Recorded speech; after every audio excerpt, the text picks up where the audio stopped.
Stress leads to alarm, and then exhaustion, and then the cycle continues. And what happens when that cycle just keeps continuing? It's like a whirlwind. And definitely been holding on to my spiritual base and looking at God versus the storm. Honestly, this storm is a very, very tumultuous, huge storm, while we're all out in the middle of the sea, it seems, with no land in sight. So we have to rely on our spiritual base. We have to. We're out here in a boat, and God has told us to come and walk like Peter on the water.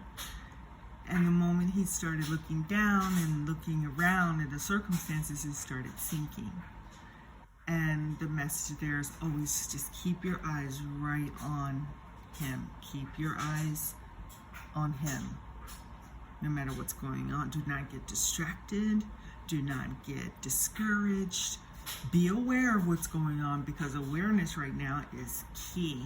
It's very key. I do believe that God is building all of our awareness to an even higher level. If people are aware, on a very high level naturally, I would say probably that is more in a supernatural sort of sense now.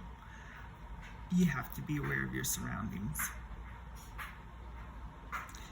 There's a scripture in the Bible, I believe it's under Hebrews 27, and basically what it says, and if you put this in Google, it will come up, but it says that God will shake everything that can be shaken, so that what can stand will remain. And that's what's happening in a nutshell. God is shaking every single thing thus far that humanly we could think of. And of course, there's much more that we could never even conceive of that is coming down the pike. And it's not that God is doing evil, it's that a lot of it is reckoning. That word continues to come up in my spirit. Someone dropped that in my spirit and it's never left. There is a reckoning going on in the world right now. The level of sin, or the level of anguish from people, from our people, with the deaths and the cruelty and the hatred, that carries up to God. That goes up to God.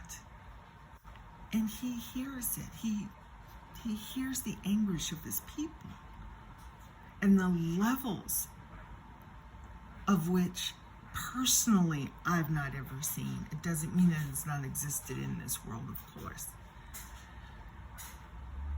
So as we do keep our eye on God, and we do